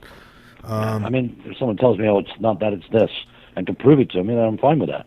But I mean, until that time, it's when I look at sort of like the some of the people like Marshall Masters, for example, like I'll follow his stuff, and when he went down to the Antarctic and actually filmed from the telescope down there, Planet X, because it was below the ecliptic. So when you see that, and I find it incredible, but when you see that, it's got to have some validity to it. I have a little bit of a history with Marshall Masters. He used to be a regular late night in the Midlands. I used to have him on quite often, actually, and loved having him on. Loved talking to him. I thought it was a lot of fun and informative. I thought, and one day one of the listeners directed me to one of his videos, which I've watched, but I missed this. And in the video, he showed me where this object that was supposed to be Planet X was actually in front of the clouds. And I thought, that's odd. How can that be? So I emailed Marshall, and I says, hey, how you doing? I says, listen, so-and-so sent me this, and I think there might be a mistake, and da-da-da. I says, can we talk? And we were pretty friendly. So I said, can we talk about it or whatever? It doesn't have to be on air. We could talk off air or whatever. And the response I got back from him was F off. Oh. Yeah, so his credibility with me has gone down the hill, but that's with me. I'm not telling you that you have to feel that way, but I mean, any real researcher, I would think that, especially when you've been kind to them and you ask them, hey, can we? I see a flaw here. Can we talk about it? And then they give you that response. I don't know, but I mean, he's one of those. As long as you're on his side, yay. But as soon as you question him, he's not too happy about that. But I'm not as shocked as probably what you think I am. Yeah. But so the thing is, it comes down to this, and I know, and I respect you greatly because I know you're like I am. You want that truth. You don't want any of the bull that goes along with all this other stuff, all the hype that some people have, and you're right. Some people do it just to make a lot of money, and there's some other people that I've seen too. I know that. Jesse Ventura challenged David Icke to one time. Yeah. And I watched that program and I went, wow, because David Icke sort of ran away, type of deal. But Alex Jones instigated that. Yeah, well, yes. He did a little bit. He says the guy you want to go talk to is David Icke. Yeah. He sent him over there. Mm-hmm. But no, I mean, I'm not. I'll be honest. I'm not in this for the money because there isn't any. Right. Well, you're right. Okay. There isn't. There's none for me. I absolutely do this for nothing. So, if people think I'm doing this, making a lot of money, well, sorry, there's no money in it. I do this for free. This is more like when I was retired, it was more like to help put in my time and stuff like that. But then, once I got into it and really started to believe it, then it was like, wow, it's more of a hobby than anything else, or a service. Let's put it that way, a free service to people out there that want that information. I mean, I do, like I said, I get ridiculed quite often, but, either on the website or verbally, like in front of me, but, I mean, that's fine, too. I believe what I believe, and it's as simple as that. I know that something's coming down the pipe. I have this very eerie feeling that it's going to come soon. A lot of people hold that feeling. I mean, I've had people who've told me that they've had dreams about these things happening, and I'm all for. I want to hear people's dreams and all that stuff. So if anybody, if you've got an idea what's coming down the pike, we'd love to hear from you. If you've got a question, we'd love to hear from you. We're going to take our last break here in just a couple minutes, and then you'll have your last opportunity for call-ins, folks. Would love to hear from you. But David, there's I've had many guests on. Some of them, I'm still friends with, and they, I still have them on periodically. But I have them on for the conversation, and it's like, okay, so it didn't happen when you said it was going to happen. But they really do believe it's coming. Now, the ones I have the problem with are the ones who, if you're going to be a real researcher, then, you got to expect that people are going to come at you with some tough questions, and you should be willing to. And I mean, I grant you don't entertain the trolls, because there's trolls in every field, no matter what you cover. Yep. But you know, they should expect a little scrutiny and expect to have to defend some of their work and you know, so those are the ones I like to have on, because sometimes we get listeners who, you know, they're all over the place. They point stuff out. Now, I had one guy who's mentioned in the chat room, so I'll bring it up. But he, you know, at first I thought he was a listener and stuff, and then he got a hold of me. He insisted he had to talk to me. And so I went ahead and did private conversation with him, which I don't do too often, because I find a lot of time people waste your time and they just want to hold you up or what have you. But I did. And he showed me a video, and you know, he showed me the flaw in, for instance, Marshall in his video. And, you know, and after that, though, he became really persistent. I mean, he got to the point where he was ticking me off. And I started going after him because he started getting to the point where, like, it was a sin to even talk about Planet X. I said, okay, I'll meet you halfway. That picture was no good, and Marshall, you know, certainly don't want to answer to it. But that doesn't mean everybody who talks about Planet X is full of it. That's correct. So. I mean, I met a guy at a shooting range close to where I live, and he didn't know who I was, but I was going to be interviewed with Discovery Channel. We'd had several conversations on the phone, and they actually did an interview with me for about 2 hours, and they were going to do, I guess you got a program there called The American Hero? We might. I'll be honest with you, I don't follow the TV too well. Yeah, but anyway, it runs more in the States. I think you can get it here, but it's rare. But they were going to do that, and it was basically on, they didn't want to have the hillbilly preppers. They wanted to have ordinary, everyday, middle-class people, you know, how are they preparing for this, you know, and why do you believe it, and so on and so forth. But unfortunately, they, you know, maybe because I was from Canada and not the States, I don't know, but, you know, it got cut at the end, at the last minute. But I was, you know, disappointed because I was looking forward to it. And they were going to do a film shoot, you know, with me at the house, and then go to the shooting range. So I arranged with the shooting range that, you know, that we'd be coming down there with a camera crew, and I was talking to this one fellow here, and he asked me why, and I explained to him. He goes, I know all about that. He says, he showed me a picture on his phone. He said, I was taking a picture of a plane. He says, and it was my wife that noticed a little white dot to the right of the sun. She says, well, what's that? When you actually blow it up, you can see it's like a planet with planets orbiting this planet. And I had a guy, a semi-professional photographer, take a look at it. He said, well, it's not lens flare, and it's not a sun dot. So he said, I can't explain what it is. And I posted it, actually, on one of my stories on Planet X News. And, I mean, people did come back to me and say, you know, it's a lens flare. But not every picture is a lens flare. That's true. Not every picture is a lens flare. And speaking of heroes, my cat Kepler, he's my little hero. You know, he's funny, this cat.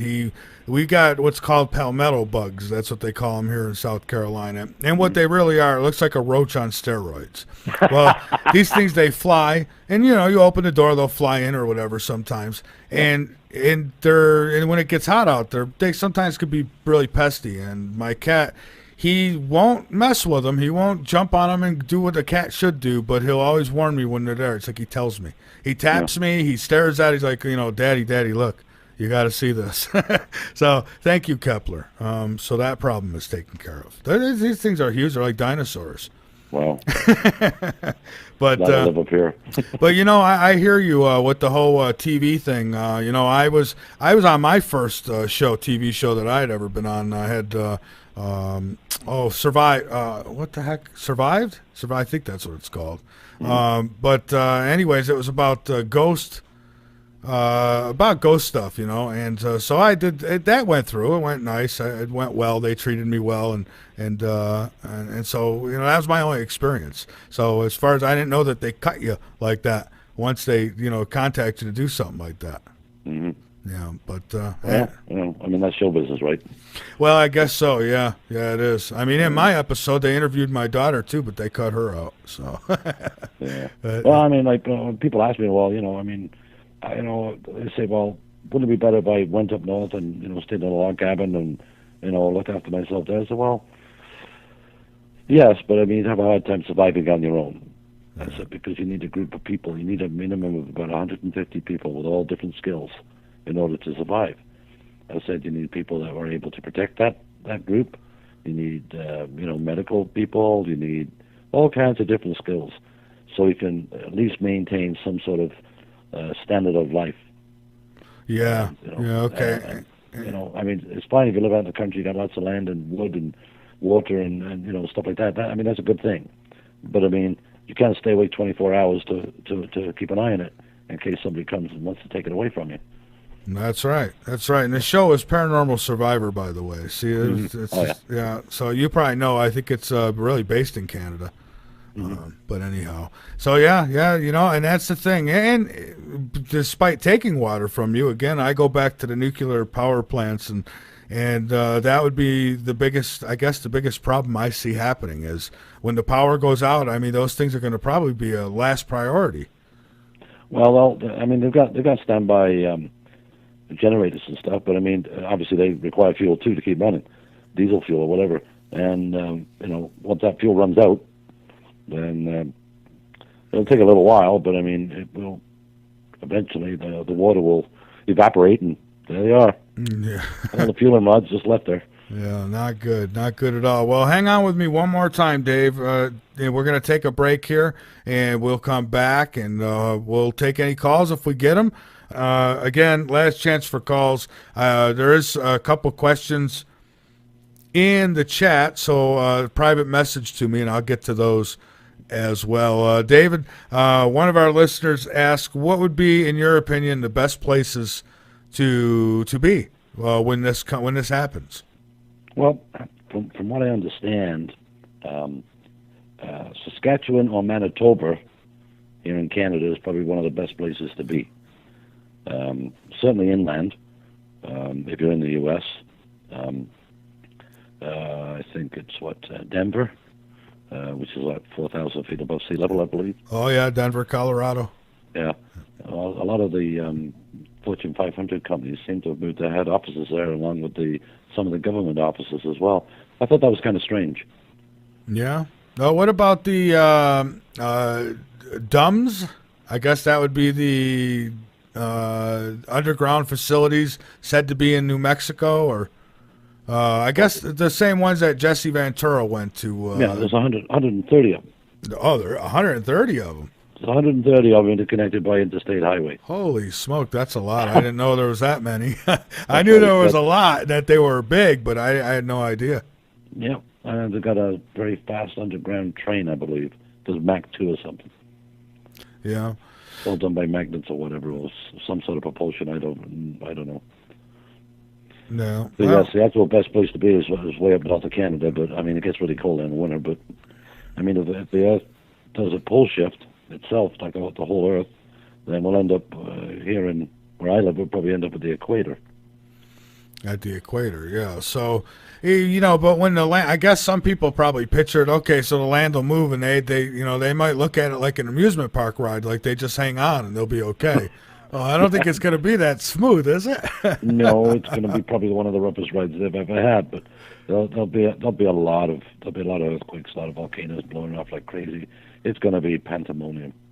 Unfortunately, I know what's predicted is there'll be a great loss of life. And that bothers me. Yeah, there will be. And for those who think they're going to survive in these underground facilities, you know, I think that they're honestly, to me, it seems like they're underestimating the power of what's going to happen. I mean, can man build something strong enough to withstand that kind of power from nature? I mean, I see them being crushed like sardines and being stuck in those things. Mm-hmm. Well, and that's been predicted too. That will end up being there too, and but I don't know. It's one of those things where I understand why they're not telling us, but on the other hand, I wish they would. Right. You know, I mean, let's face it. If you knew in a year's time that we're going to be in big trouble, I mean, really, what would you do? I guess people have to really think about it, right? I mean, you got to live and eat, but I mean, the thing is, I don't think everybody would be going to work.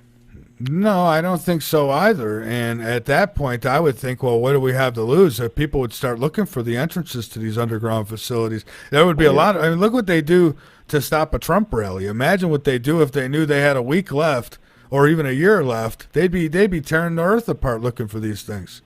Oh, I believe so. Yeah, I know from what I understand, and I can't confirm this, but from what I understand is they are training foreign troops to do the urban warfare in the United States, because the American troops won't go against the Second Amendment and take away people's right to bear arms. So they won't remove the guns. But people from other countries, soldiers from other countries, would care. Yeah. So I believe that they've been training Russian soldiers. Well, we do. There's Russian troops who are here, and there's Chinese troops that are here, and there's UN troops that are here. A lot of this has been reported in Hawaii and different parts of the country, as a matter of fact. But, I've not seen it with my own eyes, but I would say that the information's come from a few sources that I feel reliable, people I trust. Well, I mean, I wonder about that because of the sanctions that the Americans or you guys have put on Russia. Why would they send troops over? That doesn't make sense to me. Well, it could. Well, this was before that I heard about the Russian troops, but yeah. So they might be kicked out of here now. But then again, the sanctions and all that could all be a show and dance for us. That's correct. Yeah. And that's what I mean. The problem being there's so many secrets. We're oblivious to really what is going on. Yeah, we are. Yeah, and so that's why I'm preparing for any kind of scenario that I could possibly think of. I build in medical supplies, I build it up, knowledge, having the books and stuff, hard copies and all that sort of stuff. Keep a good supply of water and tools and everything that you can possibly need to hopefully to survive. I have, and. So doing that, other people doing that, there's nothing wrong with that. I got one of the last interviews with Ann Eller. She wrote a book, an older woman, and one of the last questions I asked her was, what are you yourself doing to prepare for this if you believe in it so much? And she said, at my age, and she laughed while she said it, and she said, at my age, she says, I'm not doing anything. She says, I'm just, I'm not going to survive it. I already know that, she said, but my job is to warn other people about it. So, so there are some people who are taking that approach to, well, if it happens, it happens, and I'm not going to do anything. It's they're really, for those people who have faith in God, really have faith in God. Some of them are really putting that faith in God and saying, well, if there is a God, then whatever's supposed to happen will happen. Yeah, I know. It's funny because when you think about people who will believe in God before they believe in Planet X, and I say that, and I'll clarify that, is the fact that we've never seen God, and potentially we've never seen Planet X, or at least I haven't, right? So, but I believe in God, so why wouldn't I believe in Planet X? There's millions and billions of planets out there. There's nothing to say there's not one heading our way. That's right. That's right. So people have to keep an open mind and not be so narrow-minded, because I think it's all the the TV and all that sort of stuff really makes you very narrow-minded, because now we're living in more of a cocoon world than we've ever done. And, well, and I think there's a good portion of people who have been turned off by the disinformation that gets put out there. So some people, I don't blame them for going, oh, this again, because they've been told that the world was going to end so many times and it never happens. Yeah. But meanwhile, these guys keep cashing in on it. And so, but I love it. There's one guy, I won't mention no names, but there's one guy who, because I don't have problems with him, I have any, but he sells some kind of machine that's supposed to rejuvenate your frequencies and make you healthy. But he's preaching Planet X and talking about how I got survival foods and this and that. And I'm thinking, well, why the hell would I want to buy the machine if Planet X is coming? Where am I plugging it in? That's good fun. So that's really good. But people will buy it. They will. And so I look at stuff like that and I think, well, if you really believe that this is coming, I don't think you're going to be selling machines to people that they got to plug in and tell them that these are going to help you in a time of crisis, because, again, where you're plugging them in. So, yeah, I look at stuff like that. That's where I kind of make my decisions on who's really believing it and just trying to warn people, and who is trying to profit from it. I know. And you've heard the story of Peter and the Wolf. Oh, I have, yes. Right. Okay, so when you look at all the false flags that have been promoted, and I say that, such as the Millennium 2000, planes are going to drop out of the sky. It was all over the news, right? So they didn't fly that day, when the clock ticked over to 2000. But nothing happened. And then you take, it's the Mayan calendar, 2012, the end of the world. So they come out with a movie. And, people then see, nothing. Yeah. So, what I'm saying is, it's like Peter and the wolf. And eventually, guess what? The wolf's going to come and eat Peter. Yeah, that's right. Eat the sheep. Yeah. So it's a matter of time. I mean, the evidence, I believe, is out there, being the extreme weather, the volcanoes, the sinkholes, the volcanoes, and when you've got all the planets out there with all the weather going wacky, the moon, the meteorites coming in, all that sort of stuff, something is making all that happen. That's so right. It's not so far-fetched to believe there is a planet out there. How soon it will come, who knows? Well, we've got nothing but time, right? So. The longer it takes, the better prepared you can be. Well, absolutely. I mean, I've said it myself. It's if it never comes, I'm not going to get angry. It's just me either. I hope it don't. To be honest with you, now there's some people who get mad when it don't happen. They're angry. I mean, if you tell them, even if you tell them it's not going to happen, they get really mad. Some people are really looking forward to the arrival of this thing. Well, I understand why they get mad. I think it's because they feel embarrassed. Yeah. Because they probably told a whole bunch of people, and now they're getting ripped. So now they feel mad because now they're going to get, they're going to be the recipient of a lot of ridicule. So, and I understand that.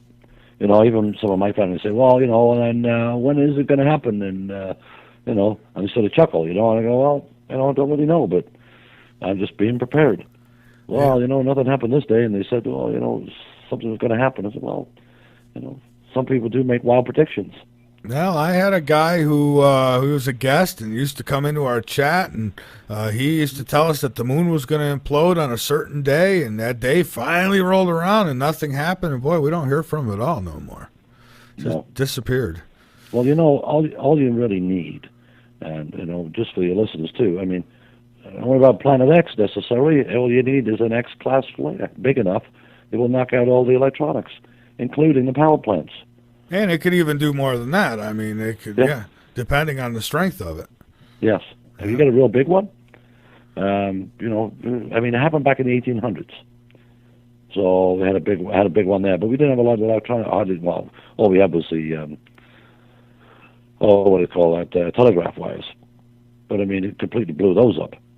But you've got a strong enough X-class flare, it can knock out just about everything. Cars won't work, anything, all the electronic ones. And then you're still going to have to survive because it would take a long time to get the power back up. Yeah, absolutely. 6 months to a year to get any sort of hydro going, probably, if not longer. So, what do you do in that time? No manufacturing of food. So you really got the same scenario that you have when you have with Planet X coming by. You're still going to have no food, no water. Yeah. And some people are preparing for not just themselves but for their neighbors. I think the best scenario is that you get to know your community. I understand in some neighborhoods that's impossible, but in some communities, if you've got normal, good, law-abiding neighbors, and you might want to get together with some of them and come up with a plan. Maybe you don't want to tell them, okay, Planet X, because they're going to think you're crazy. Just tell them, hey, if there's ever an emergency that nationwide or something, we should have a plan. Yeah, no, exactly. Yeah. And I remember years ago when I was a kid, we knew all the neighbors. I'm lucky if I know 3 or 4, and I've lived here for 16 years. Yeah. In my area here where I live, I know the neighbors next door to me, but that's it. I know them as hello, goodbye. Yeah. Oh no, I know. And you get people that drive home, the garage door opens, and the car goes, and that's it. You don't see them come out. Yeah, that's true. That's true. And if they are out, they're on the back deck and looking at the phone. Yeah. So communication has ceased as regards to people talking to each other. Even like you say, when you go to a restaurant, that's what people are doing. They're not communicating. They're communicating by electronically with somebody else.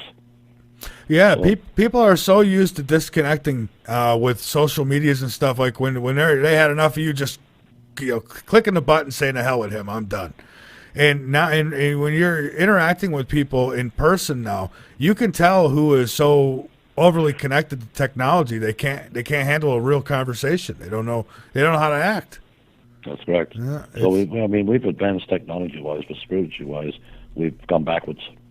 Oh yeah, we have gone backwards, and I think, of course, it's all intentional. And unfortunately, I think when we finally find out exactly why, it's probably going to be, as somebody said in the chat room, we'll be being loaded on the buses. We won't know until we actually walk through the door. That's what's happening. That's what happens to the cows, the chickens.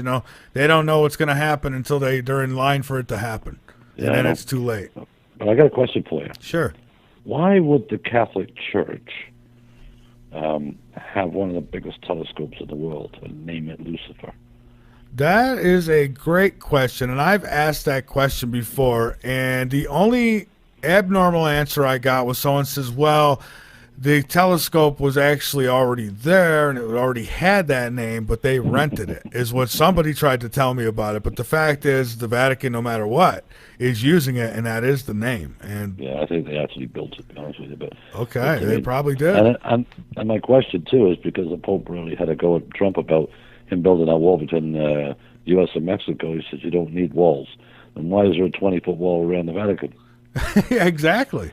So, I mean, Well, and then you could ask other questions too, and get even deeper and say, okay, look at ISIS. They hate Christianity. Da da da. How come they're not? Nothing's happened to the Vatican. I'm not saying that I want to see anything happen to anybody, but how come they've not tried to attack them? Is it because of their beautiful wall? Maybe, I don't know. Well, I think again, all that ISIS and all that stuff is a bunch of hype, and I mean, I think they're real, but I think they're controlled. And they're a paid army. They're a paid army, and Obama, I think, is the head of it. Yeah, because when you see Americans getting decapitated or potentially being decapitated, I mean, the America I remember would be marching right in there and just going nuts and just wipe them out. But I don't see that. No, exactly. It's all, and boy, when Trump mentions about, well, we just got to wipe ISIS right out. That's you get Obama and Clinton and these people. They get angry. They start getting responsive. Like, he just doesn't know how it works. You can't just go in there and do that. Yeah, you can. Listen, if I'm president and you're cutting my people's heads off, I'm wiping you out. I ain't quick, too. It ain't going to be no games, no contracts to my buddies. No, just a well-prepared military that's going to just end it real quick. You stop, what you're doing, or we got to stop it, and that's the way it should be. Right. So, again, my question is this being choreographed as a distraction from what's really happening? Because, when you see some of the videos, or one of the videos I watched was interesting, was the truckers taking food and supplies into these underground shelters. I've seen that too. 24/7, 7 days a week. And one guy said this is the fourth time he's been here, and they don't even know what they're carrying.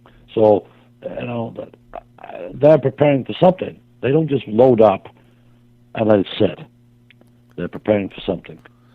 They are. Whatever that something is, I want to be prepared for it too. And, and that's the bottom line with all of this. The bottom line is that, people can argue about everything they possibly want to, but they cannot argue with us when we say that the government is preparing for something. We can all agree on that. So we should be awful concerned as what that something is, because, folks, they're not telling us about it.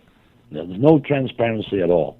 I mean, I understand you have to have a certain amount of secrets, from other countries, but I don't think they're being, transparent with the American people. And it's no wonder they're fed up with the politicians, because they're the ones that are keeping everything, under wraps. Well, that's right. They're told. They've taken their golden carrots, Yeah, so. Exactly. And so, we know what the most powerful thing is in the world, don't we? And that's, that would be money. It is, yeah. And power. So, people want that. And I say to people, too, when I'm talking to them, I say, well, look at this. I said, let's say you're a Bloomberg, Bilderberg, or Rothschild, or whatever. You got all the money in the world. You can buy anything you want. Yeah. What do you do? What do you do for entertainment?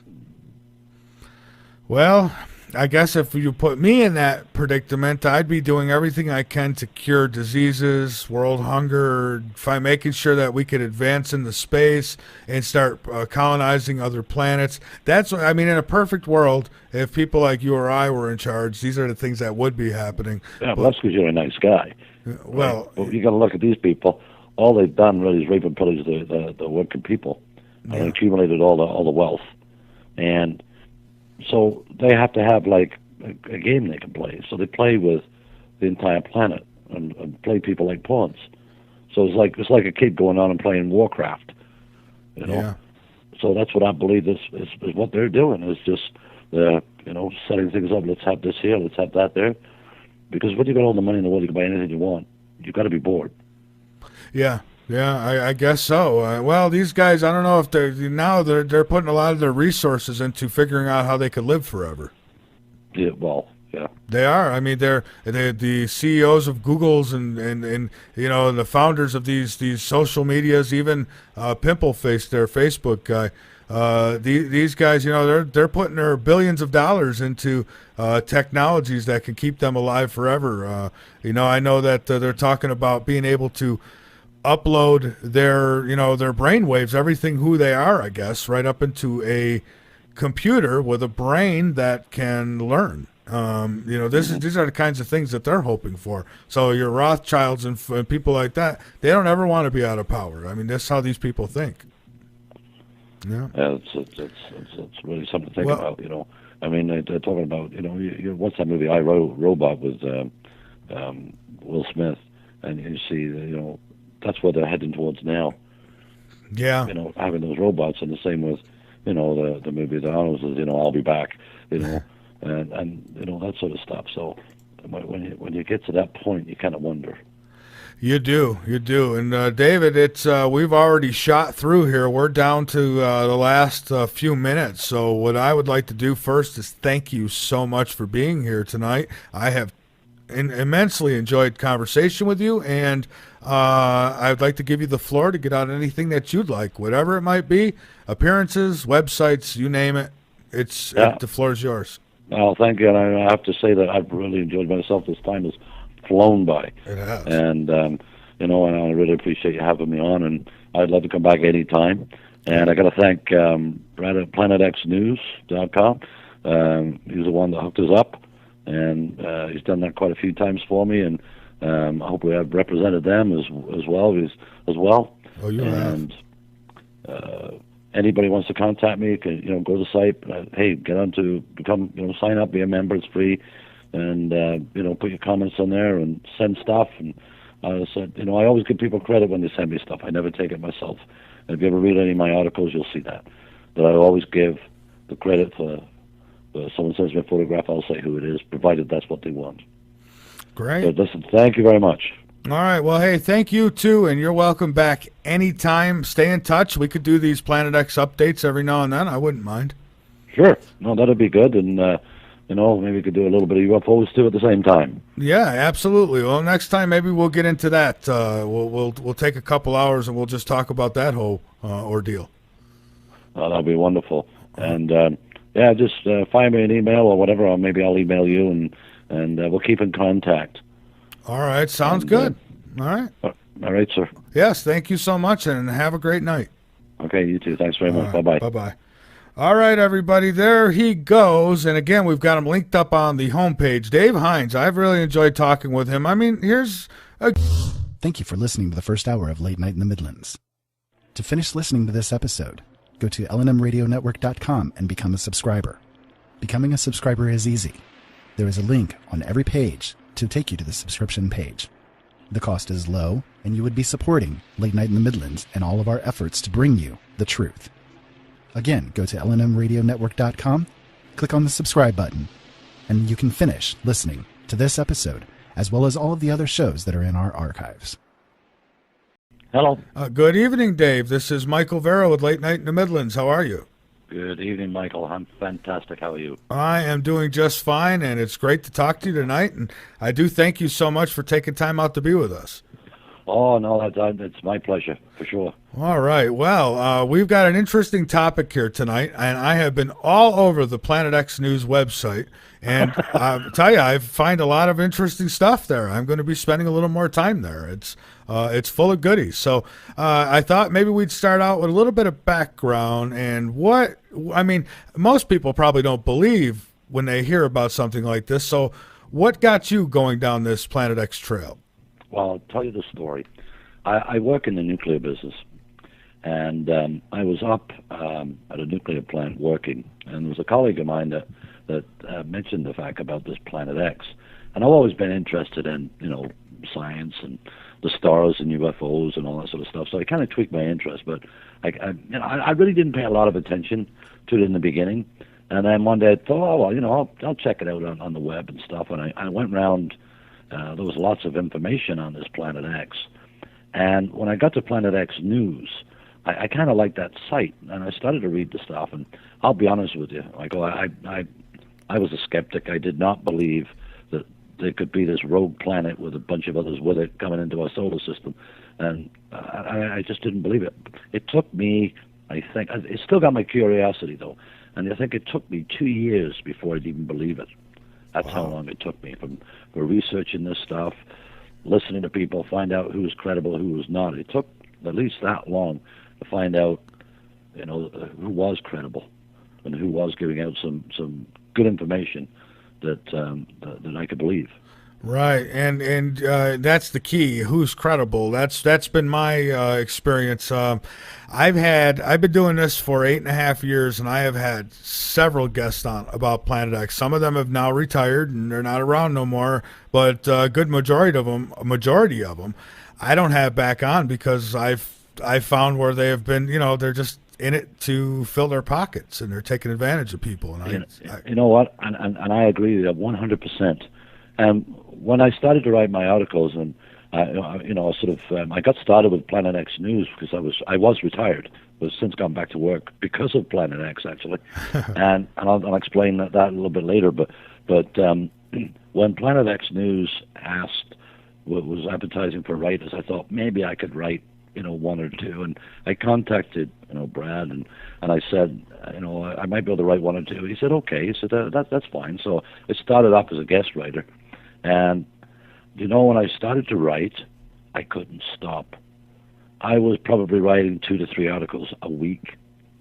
Nice. And if you look in the archives of the stuff that I've written, you'll see that if you can find the dates on them, you'll probably see that that's quite true.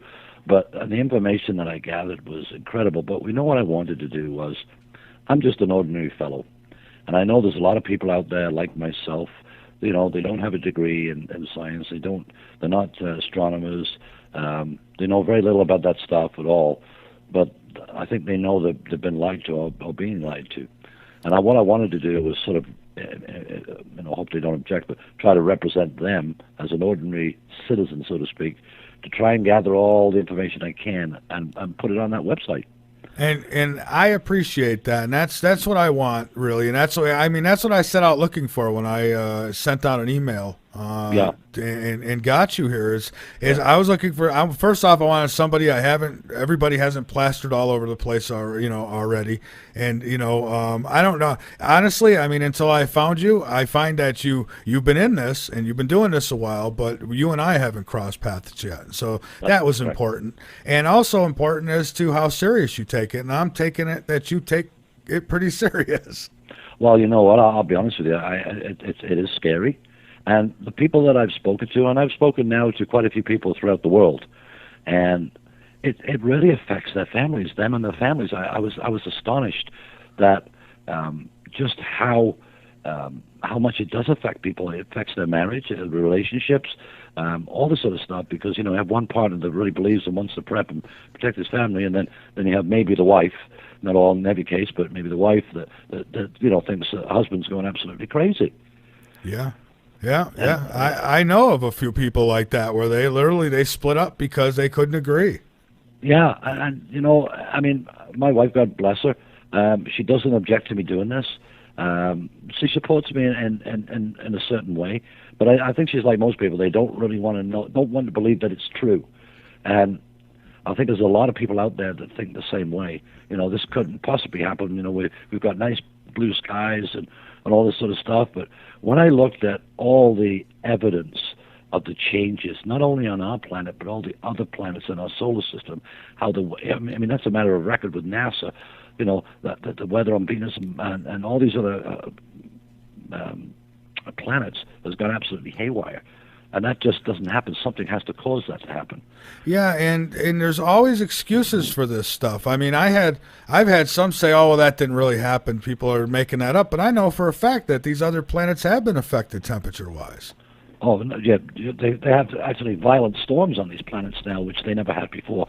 And the rings of Saturn I guess some of the rings have disappeared, and all sorts of stuff is going on. And I think the increase too in meteors, even though NASA said, "Oh, we can track those." They certainly missed the one coming over Russia, and the excuse was it came out from the sun. But I mean, there's been one, I think, in Iraq that really wasn't publicized, and there's been several others too. And the increase has been absolutely dramatic. Yeah. Go ahead. Go ahead. Oh, no, go ahead. Yeah, the same with earthquakes. I started to monitor the earthquakes and also sinkholes, as well as extreme weathers like floods.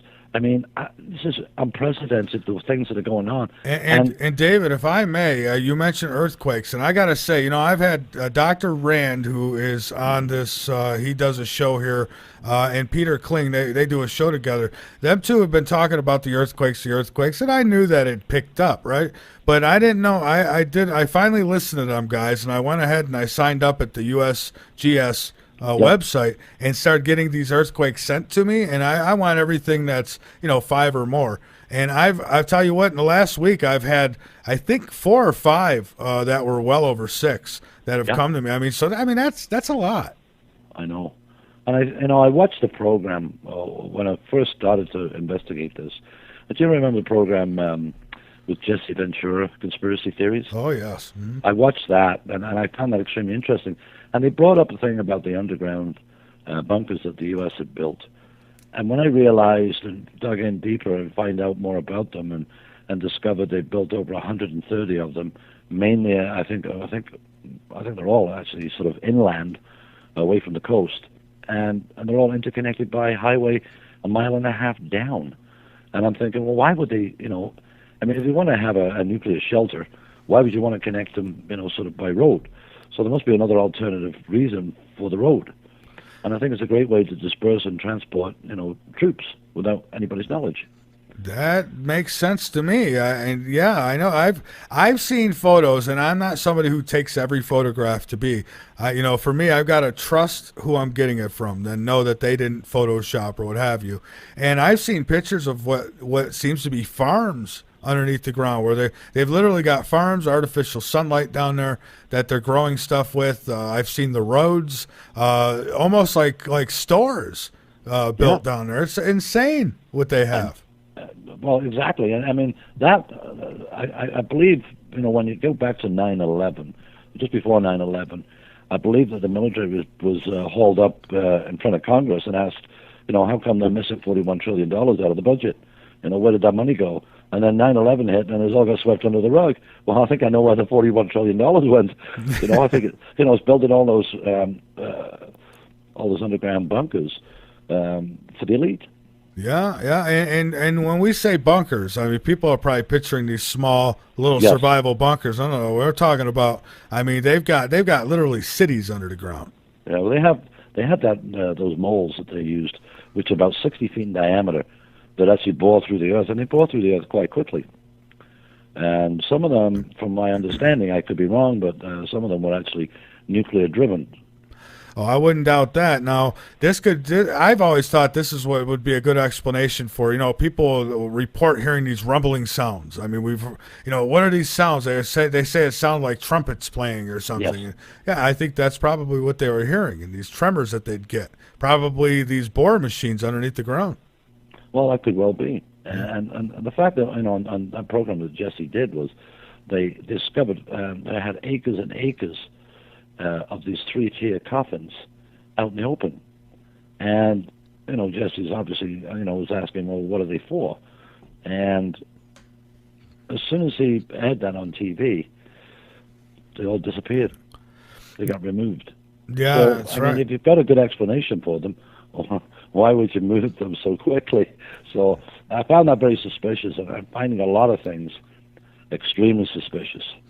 Yeah, well, see, I agree with you, and this is why I cover this topic, and I've covered this topic since the day I got into radio, because I remember back in 1983, in my science class, a science magazine, little paperback thing that they'd hand out once a week, and it was from NASA, and I remember opening that, and it talked about Planet X, discovering Planet X, and how they some satellite had gone out of orbit. I think it was a Russian satellite. They said kind of went off course a bit, and it caught this thing they said it just came into the solar system just enough where they were able to get pictures of it, and they made it sound like, hey, it could be Earth-like, might be trees and this. So I remember being excited about it, but I didn't know what it would turn into later.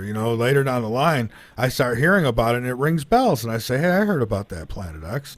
But now it's not, well, hey, there might be other people there. It's more, it's coming and it's going to destroy and destruct, and that it's done it before. And so, I've seen enough evidence to say it's worth not closing the door on. That's for sure.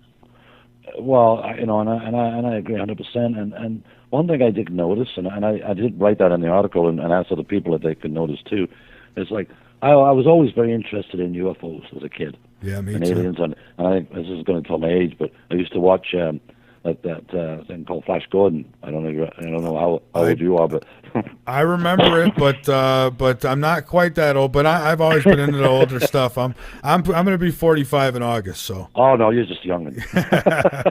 But I watched this, and I'd be glued to the TV, and the special effects when I saw it like not so long ago, and I saw some of the clips and some of the special effects were so funny, but sparklers for the engine, and but I always used to watch the moon, look at the moon, and I don't know about you, but when you look at the moon, it always seems to have a sort of a man's face in it. Yeah. And so I've studied the moon a little bit, and there is a very large crater on the moon called Tycho. I'm not sure whether you're familiar with that or not, but Tycho is one of the larger craters, which is visible with a pair of binoculars. And what surprised me was that I was looking at the moon one day, and I thought, it doesn't look right. So I got the binoculars out, and Tycho normally sits at the 5 o'clock position. That's how I remember the moon, the man in the face. It's just a little cockeyed, but it's there. And it had moved 90 degrees. And to the 8 o'clock position, I'm thinking, how can that be? Because there's no engine on the moon for it to make it move. It's not rotating, it's stationary, it's supposed to be there, solid, that's it, not move. But I've watched it move both ways, 90 degrees at times. You get a full moon and watch that, I think you might be surprised that you might be able to see that. And one of the things that really convinced me there was something going on out there. So obviously I started to dig deeper and deeper and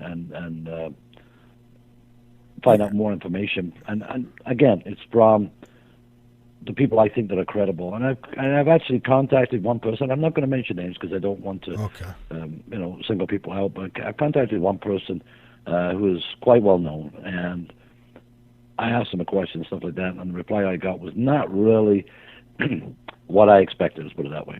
I'm more or less wasting his time. So, that disappointed me too, because people want to know things, and if we can't get that message out in an honest fashion and give them the information, because I have conversations with people and I try and blurt out in 15, 20 minutes, what I've learned. Right. But I've learned this: you cannot convince people in 20 minutes what took me 2 years to be convinced of. All you can do is make them aware, and then they're going to have to find out for themselves. That's right. My kids will sometimes, they're older, they're teenagers, but they'll sometimes come to me and ask me, Dad, what do you really think about this? And I mean, do you think it's BS or is it? And, I tell them, I say, well, do I think that you need to worry about it? No. Because, do I think that it's out there? I think that there's something's real to this whole thing, because there's been enough that's come up with it, through the years with this whole. So I tell them that, yeah, I think there's something out there somewhere, but nobody has been able to show me exactly where it is and exactly how long till it gets here. And until they do that, I'm not going to sweat it. So I try not to scare them with things like this and just tell them, hey, more or less find it interesting, research it yourself. I mean, see what you find and come to your own determinations on it. But